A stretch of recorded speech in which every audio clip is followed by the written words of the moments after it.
After a long time again, I am again here with a new chapter. The name of the chapter is narration. बहुत लंबा समय हो गया gap, but it's okay. We are going to start narration. आप लोगों ने narration पहले भी पढ़ा है, 7 में भी आपने पढ़ा होगा, 6 में भी आपने पढ़ा होगा. Also studied in class 8, but today we are going to do for class 9 and 10. Is it okay? अगर आप लोग लिटरेचर पढ़ रहे होंगे तो उसमें देख रहे होंगे कि उसमें 2 वर्ड आता है. कोई भी फिक्शन, कोई भी स्टोरी अगर हम लोग पढ़ते हैं तो उसमें 2 वर्ड आपको मिलेगा. One is the writer and another one is the narrator. There is a difference between author, writer and narrator. Okay, writer is one who writes the story, but the narrator is the one who narrates the story. What is narration? Narration is just a mean by which we convey a story to the audience, or we convey a certain message said by someone to the third person. समझ में आया क्या कहा मैंने कहा narration एक ऐसा माध्यम है जिससे हम लोग क्या करते हैं कि किसी का कहा हुआ चीज या कोई स्टोरी हम लोग एक ऑडियंस को कन्वे करते हैं, बस उसको वहां तक पहुंचाते हैं. The person who does this, जो पर्सन इस काम को करता है, he is called the narrator and the skill is called narration. Is it okay? उस स्किल को हम लोग नरेशन बोलते हैं and the person who narrates is called narrator. तो स्टोरी में हम लोग को ऐसा होता है कि कोई एक आदमी किसी दूसरे आदमी का कहानी बता रहा होता है कि एक समय पे एक राजा था, वो उसकी एक रानी थी, ऐसे हुआ वैसे हो गया, वो सारा कुछ बताता है. वो बताने वाला is not the part of the story, और he may be a part of the story, लेकिन जिसका कहानी है वो खुद अपना कहानी नहीं बता रहा है, बल्कि एक थर्ड पर्सन आकर कहानी किसी और को कन्वे कर रहा है, नरेट कर रहा है. That person is called narration. यहां पर नरेशन हम लोग वही करने वाले हैं. एक तरह से चुगली भी बोल सकते हैं. ये चुगली करना कहा जाता है इसको. मैंने आपसे कुछ कहा और आप जाकर अपने दोस्त को जाकर कहोगे कि सर तो ऐसा ऐसा बोल रहे थे, तो ये चुगली. In a humorous way we can say we are doing चुगली. चुगली कर रहे हैं हम लोग. ये नरेशन उसी को कहते हैं. ठीक है. अब जब नरेट हम लोग किसी भी चीज को करते हैं तो वो 2 तरीका से किया जा सकता है. पहला तरीका है the way by which we convey a certain message spoken by someone in his own word. वो अपने शब्दों में उसको ट्रांसफॉर्म कर किसी और को सुनाए. और दूसरा तरीका है कि वो हूबहू उसी तरीके से सुनाए. जैसे यहां पर मैं बनाता हूं 2 इंसान, एक का नाम है you know my favourite Ram, और दूसरा इसका भाई है श्याम. राम ने श्याम को कहा, क्या कहा? उसने कहा I am ill, won't come today. Ram ने श्याम से कहा I am ill, won't come today. Ram ने श्याम से कहा मैं बीमार हूं और आज नहीं आ पाऊंगा, आज मैं नहीं आऊंगा. ये किसने कहा? राम ने श्याम को कहा.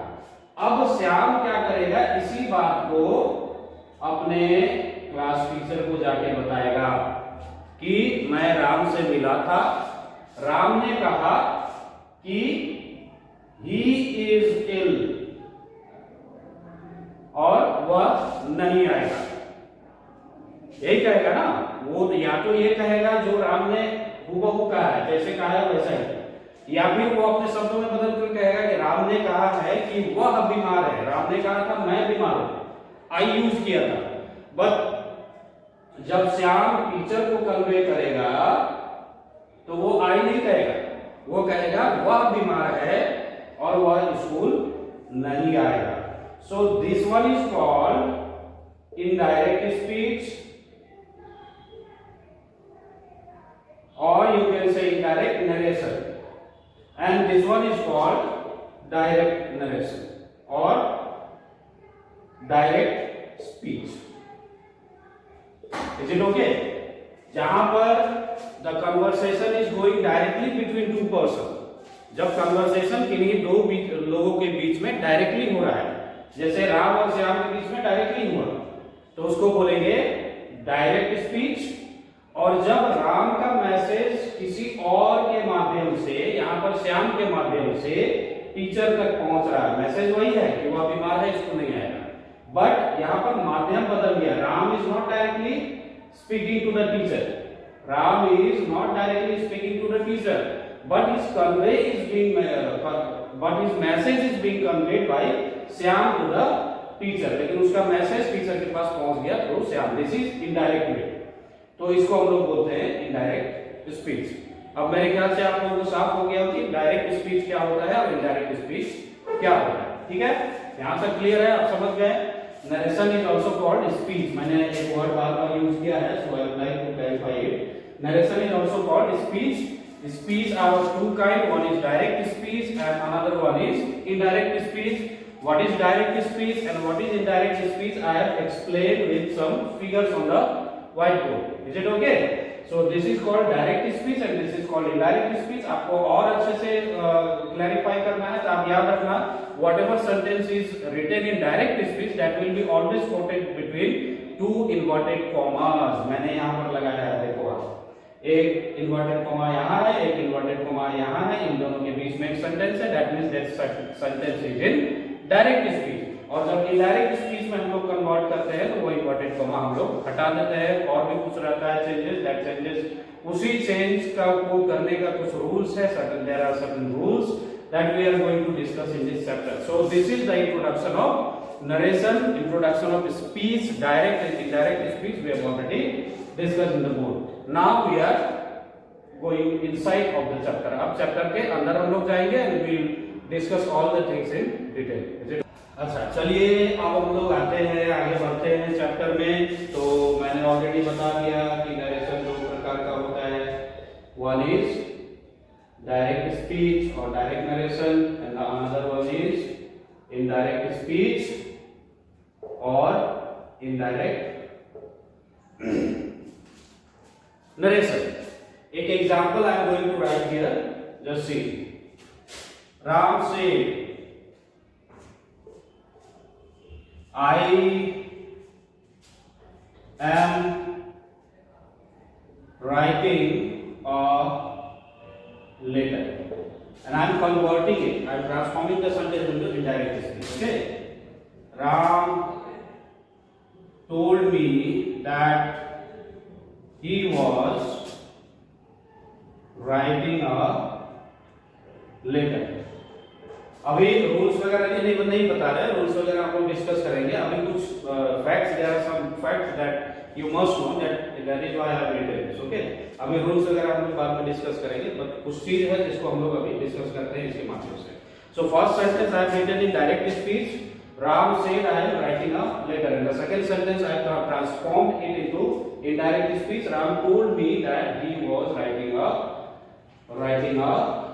letter. He was writing a letter. तो अगर गौर से आप दोनों सेंटेंस को देखेंगे तो आपको क्या क्या चेंजेस मिलेगा, देखिए आप। सब्जेक्ट यहाँ पर सेम है, Ram as it is, I have changed said to told, then Ram told to whom. It is not mentioned in the first sentence. यहाँ पर राम किसको बोला है ये पता नहीं है, but in indirect speech I have added me. Ram told to me. Is it okay? Then that का कोई जिक्र नहीं है यहाँ पर, मैंने उसको डाला है। I को चेंज कर दिया है मैंने he में, am को चेंज कर दिया है मैंने was में, writing has been written as it is, and the rest all is same. बाकी सब same. So there are certain changes that we can observe in second sentence as compared to the first sentence. इन्हीं changes के बारे में we are going to discuss. अब इससे पहले एक चीज मैं क्लियर कर दूं, I am going to use those words frequently later on. अभी हम लोग बाद में उस वर्ड को यूज करेंगे, तो इसीलिए पहले हम बता देना चाहते हैं कि वो सब वर्ड क्या है। सबसे पहला चीज आप ये समझ लो, ये जो राम सेड है, ये जो सेड है इसको हम लोग बोलते हैं reporting verb. What is reporting and why it is called reporting verb? आप लोग ने न्यूज़पेपर रिपोर्टिंग आप लोगों ने किया है राइटिंग सेक्शन में, इन क्लास 7 और 8 में आप लोगों ने किया है reporting. Reporting, what is reporting? होता है क्या है रिपोर्टिंग? न्यूज़पेपर रिपोर्टिंग जो रिपोर्टर लोग करते हैं वो लोग करते क्या है, वो लोग कहीं पे किसी इवेंट में जाते हैं, फलाने नेता ने ऐसे कहा, किसी ने ऐसे कहा, कुछ भी वो लोग सुनते हैं, देखते हैं, what they do is they just convey those events, those stories, those words spoken by certain people to the common audience. वो लोग क्या करते हैं, वहां पर सुना हुआ बात, वहां पे कहा हुआ बात, या वहां पे whatever stories he can create, he just conveys those things to the audience, to the mass. वो लोग क्या करते हैं, वो स्टोरी को, वो डायलॉग्स को वो लोग कन्वे करते हैं to the mass. In another way we can say they narrate the story, they narrate the event, they narrate the dialogues of individual to the mass. किसी एक इंडिविजुअल का डायलॉग को, किसी एक स्टोरी को, इवेंट को, whatever thing they observe in the event, वो लोग नरेट करते हैं किसी और को. तो यहाँ पर ये वर्ब क्या कर रहा है, ये वर्ब बता रहा है कि what Ram has told, Ram ने क्या कहा है वो बता रहा है, said. That is why it is called reporting verb, and this whole sentence is called reporting speech. This sentence is reporting what Ram is saying. Is it okay? Now the sentence which comes under the quote, जो quote के अंदर में आता है, ये वाला sentence, I am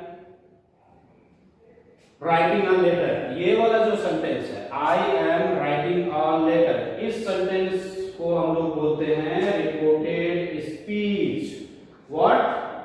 Reported speech, the speech which is being reported to the mass, the speech which is being reported to the students, those are called reported speech. क्या कहते हैं उसको? Reported speech. So in the first sentence what we have written is Ram said I am writing a letter. Ram said I am writing a letter, and this whole sentence, in this whole sentence there are two clauses. The first one is Ram said, and the second one is I am writing a letter. The first clause is called reporting speech, and this particular verb is called the reporting verb, and the second clause is called the reported speech. So these are some terms which I am going to use very frequently later on. That's why I have discussed this right now. Okay, so these things has been made clear. Now we are moving forward to the rules and regulations that we have to follow before doing the transformation. Now we are going to discuss the rules which are used to transform a sentence from direct speech to indirect speech. Okay, तो उसके पहले certain changes तो हम लोगों ने observe किया. For example, I have already shown there are certain change in the pronoun, there are certain change in the form of verb, and the double inverted commas and commas are removed. So all those things are there. But before that, we'll discuss about when those changes are necessary and when they are not implemented. पहले हम लोगों को ये जान लेना होगा कि कब वो चेंज किया जाता है और कब वो जरूरी नहीं होता है या कब उसको करना नहीं है हम लोग. ठीक है, पहले उसके बारे में जान लेते हैं. मैंने अभी एक सेंटेंस लिखा, Ram said I am writing a letter. Ram said I am writing a letter. मैंने कहा कि ये रिपोर्टिंग वर्ब है. क्या है? Reporting verb. It is called reporting verb, and this statement is called reported speech. This statement is called reported speech.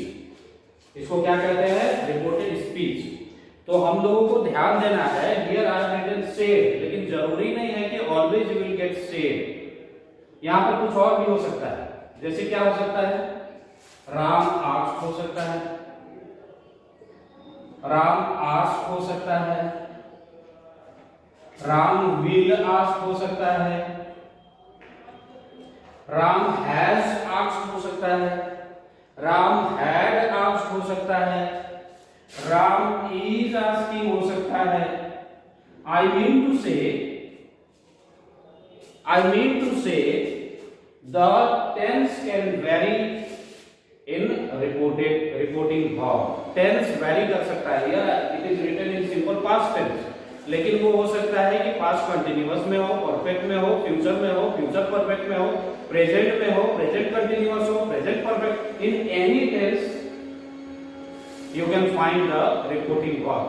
और कोई जरूरी नहीं है कि you will find always say. वो आस्क हो सकता है, कंप्लेंट हो सकता है, रिक्वेस्टेड हो सकता है, कमांडेड हो सकता है, नोटिस्ड हो सकता है, टोल्ड हो सकता है, एनीथिंग इट कैन बी। लेकिन टेंस वेरी कर सकता है। वो 12 टेंस जो आप लोगों ने पढ़ा है, it can be any in any one tense among all those, उनमें से किसी भी टेंस में हो सकता है। तो हम लोगों को ये बात ध्यान रखनी है कि when this reporting verb is in past tense, when this reporting verb is in past tense, only then the tense of reported speech will change. What I have written? When the reporting verb is in past tense, only then the tense of reported speech will change. Now, what is reported speech? This one. इसका tense तभी change होगा when the reporting verb is in past tense. जब reporting verb past tense में होगा तभी इसका tense change होगा। I want to make it clear. I am focusing on tense. Okay? अभी सिर्फ मैं टेंस के बारे में बता रहा हूं, बाकी चेंजेस विल डिस्कस, बट अभी मैं सिर्फ टेंस के बारे में बता रहा हूं कि रिपोर्टिंग वर्ब अगर पास्ट टेंस में होगा तभी रिपोर्टेड स्पीच का टेंस चेंज होगा। नहीं होगा तो अगर ये प्रेजेंट में है या फ्यूचर में है तो क्या होगा? तो टेंस चेंज नहीं होगा, क्योंकि ऊपर मैंने ऑलरेडी कह दिया है कि ओनली सिर्फ पास्ट में होगा तभी चेंज होगा। That means tense will not change in reported speech. Tense जो है वो चेंज नहीं होगा रिपोर्टेड स्पीच में। Is it okay? दो चीज मैंने अभी बताया। पहला चीज मैंने बताया कि when the reporting verb is in past tense, and by past tense what I mean is all the four sections of past. That means it may be in simple past, it may be in past continuous, it may be in past perfect, or it may be in past perfect continuous. All the four tenses of past. Okay? So if the reporting verb is in past tense, then the tense of the reported speech will change. Only then the tense of the reported speech will change. And if this reporting verb is in present or future tense, and by present and future tense I mean all the subsections of present and all the subsections of future. That means simple present, present continuous, perfect and perfect continuous. Similarly, simple future, future continuous, future perfect or future perfect continuous. If the reporting verb is in present or future tense, then the tense will not change in reported speech. तो tense change नहीं होगा। पहला rule ये जानना पहले जरूरी था कि कब हम लोग टेंस को चेंज करेंगे और कब नहीं करेंगे। तो एक काम तो आपका यही खत्म हो गया। अगर आप यहाँ देखेंगे कि ये प्रेजेंट में है, राम सेज है या राम इज सेइंग है या राम विल से है या राम विल बी सेइंग है, तो आपको एक टेंशन खत्म हो गया कि आपको टेंस चेंज नहीं करना। पहला टेंशन यही खत्म हो गया। अगर आपने यहां देखा कि the reporting verb is in present और फ्यूचर टेंस, देन आप ये समझ जाओगे कि मुझे ट्रांसफॉर्मेशन करते समय टेंस का चेंज नहीं करना है इन रिपोर्टेड स्पीच। पहला बात क्लियर हो गया। दूसरी बात, sometimes even when the reporting verb is in past tense the tense does not changes in reported speech. कभी कभी, अब आप कहोगे कि आपने फिर कंफ्यूज कर दिया सर, कभी कभी क्या होता है कि रिपोर्टिंग वर्ब पास्ट में होने के बावजूद, रिपोर्टिंग वर्ब पास्ट में होने के बावजूद टेंस का चेंज नहीं होता है। बस इसको एक चीज आपको याद रखना होगा। पहला बात कि पास्ट में हो तो टेंस का चेंज होगा, पास्ट में ना हो, प्रेजेंट और फ्यूचर में हो तो टेंस का चेंज नहीं होगा। दूसरी बात कि पास्ट में होने के बाद भी in a certain circumstances the tense of the reported speech will not change. And what is that circumstance? वो circumstance क्या है? पास्ट में होने के बाद भी क्यों नहीं होगा भाई? तो यहां मैं लिख दे रहा हूं क्यों नहीं होगा। पास्ट में होने के बाद भी अगर रिपोर्टेड स्पीच में आप हैबिचुअल स्टेटमेंट या यूनिवर्सल ट्रूथ देखते हैं, if you observe a habitual statement or universal truth in reported speech, then there will be no change in tense while transforming. Universal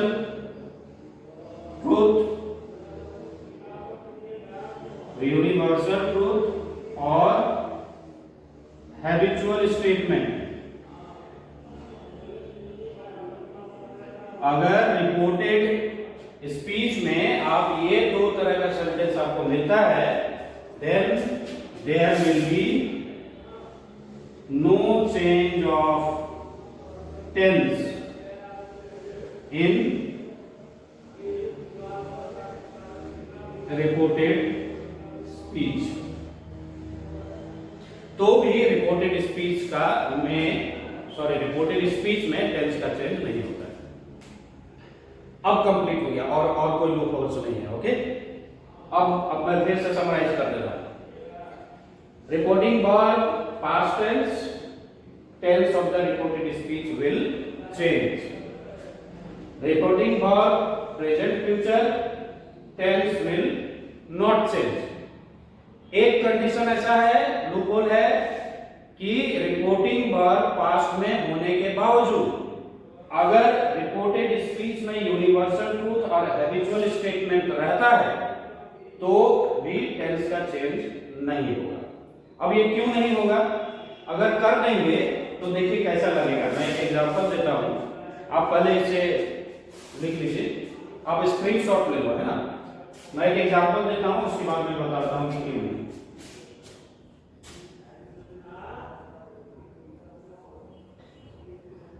suppose करिए कि मैंने दो दिन पहले आपसे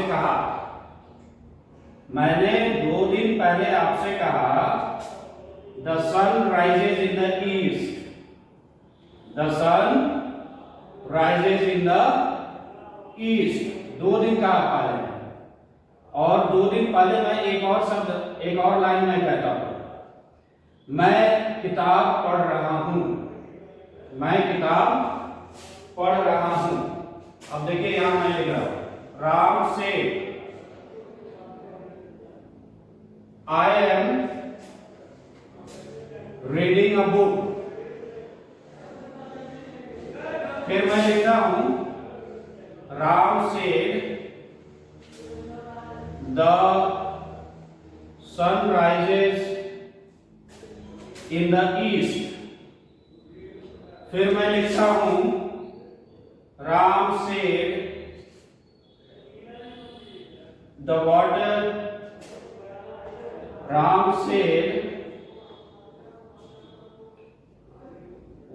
इज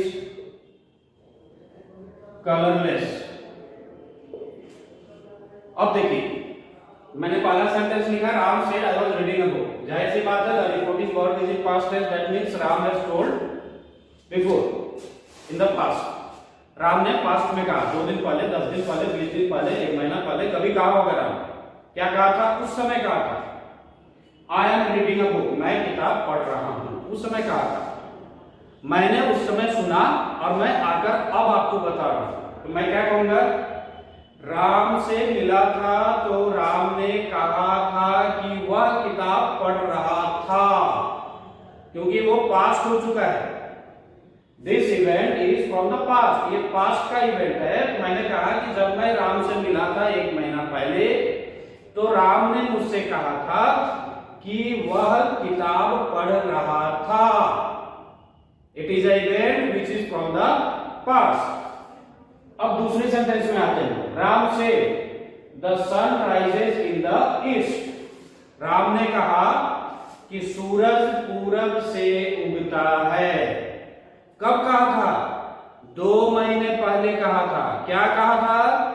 कि सूरज पूरब से उगता है।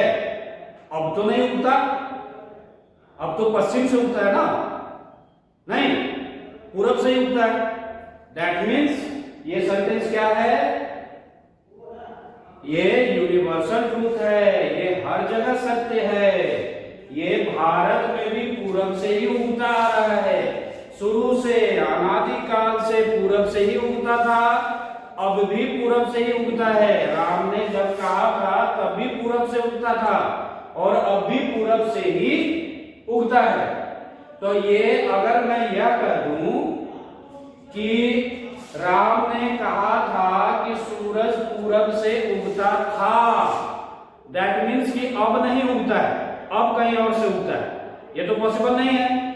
ये यूनिवर्सल ट्रूथ है। वो राम ने कहा था तब भी पूरब से ही उगता था, अब भी पूरब से ही उगता था। इसीलिए हम लोग while the sentence the reported speech is a universal truth or a habitual statement, in that condition, in spite of reporting speech being in past tense, we do not change the tense of reported speech. हम लोग reported speech का tense को change नहीं करते हैं, क्योंकि that is a universal truth and that is a true for all the tenses, in the past, all the time in tense, in the past, present और future. इसका मतलब राम ने कहा था कि सूरज पूरब से उगता है, न था। समझ में आ गया? और एक सेंटेंस मैंने लिखा है, Ram said water is colourless.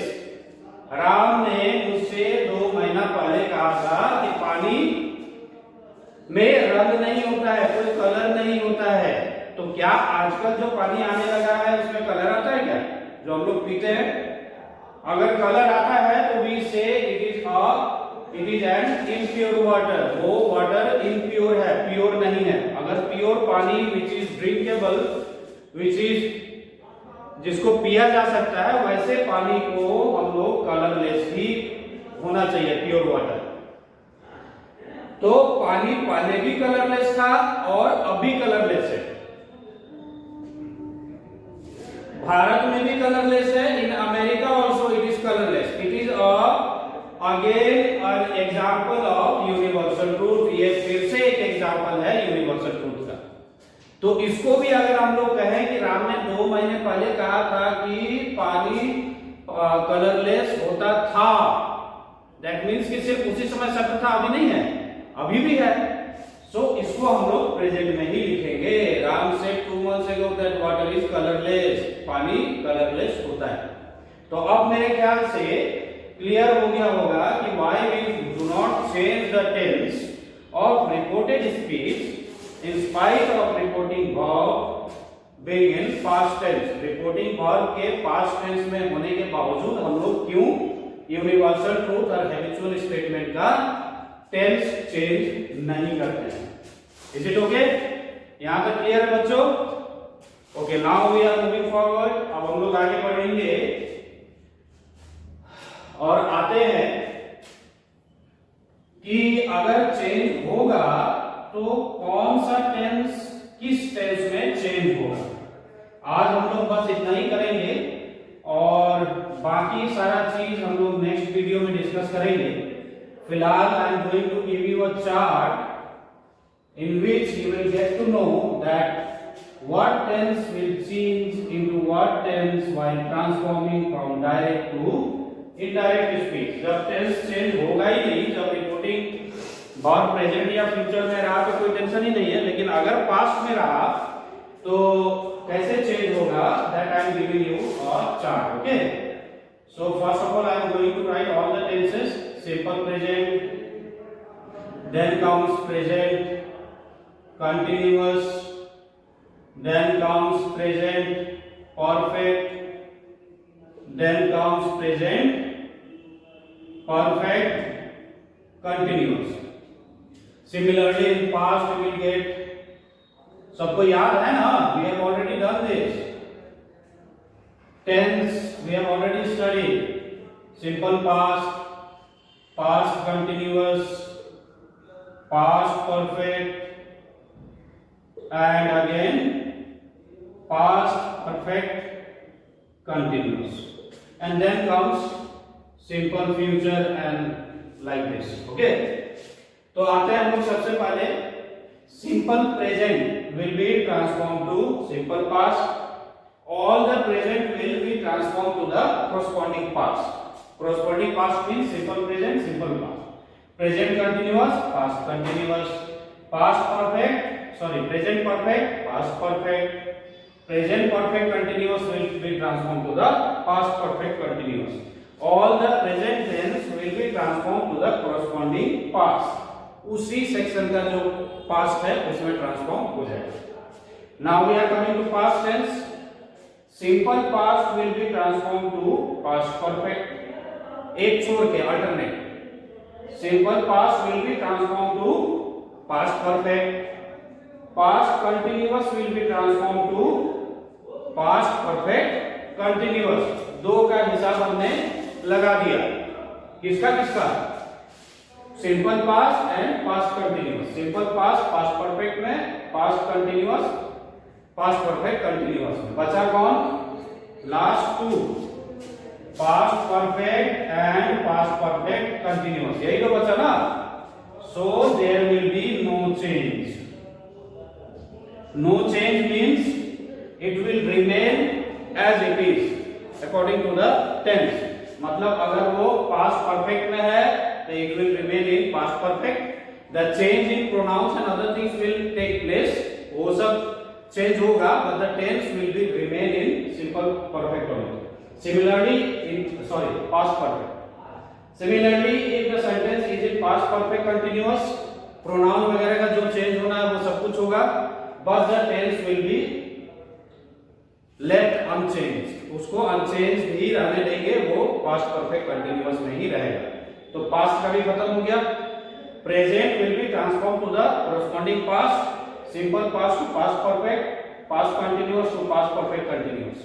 Now come to future tense. Okay, in future tense in all the sentences will find a model. Either it will be will और शैल. हर एक टेंस में Ram will go to Patna, Ram will be going to Patna, Ram will have gone to Patna, or Ram will have been going to Patna. In all the four tenses, you will find either of these two models. What you have to do is just you will write the past form of these models. लेकिन keep in mind that will के लिए भी would ही हम लोग use करेंगे और shall के लिए भी would ही यूज करेंगे. Will not use should. Should हम लोग यूज नहीं करेंगे. ओके, इसके बारे में कारण मैं बाद में बताऊंगा. फिलहाल आप ये जान लो कि हर एक सेंटेंस में मॉडल रहेगा, उस मॉडल को पास कर देना. अपार्ट फ्रॉम दिस और भी कुछ मॉडल्स हैं जो आप लोगों को मिलेगा, जैसे मे मिलेगा, कैन मिलेगा. इस तरह का अगर कोई मॉडल आपको मिलता है, that you will change according to the future tense rule. उसको आप लोग फ्यूचर टेंस के रूल से ही आप ट्रांसफॉर्म करोगे. So for now and for today this is enough. I think it is more than enough. And in the next video हम लोग इससे आगे बढ़ेंगे. We'll see the rules by which we will do the transformation. So till then you will write all these in your copy, make notes and write your name, class and section at the top of every page. In the copy के ऊपर में हर एक page में आप लोग ऊपर में अपना नाम, क्लास, सेक्शन लिखकर फोटो क्लिक करके आप मुझे व्हाट्सएप करोगे. Is it okay? Till here. And in the next video हम लोग फिर इसको आगे करने वाले हैं. जिन लोगों को टेंस में कंफ्यूजन है या जो भूल गए हैं, it is my advice that we have 4 videos in YouTube related to tense. Just go through those videos. उस वीडियो को एक बार देख लीजिए, because without tense you are not going to get anything from this video. अगर tense आपको नहीं आता है तो ये सब वीडियो आपके लिए बेकार है, आपको कुछ भी समझ में नहीं आएगा। तो बिफोर डूइंग दिस एक बार आप लोग YouTube में जाकर टेंस का सारा वीडियो देख लीजिए, उसके बाद फिर आप लोगों को ये सब चीज समझ में आएगा। So that's it for today, thank you.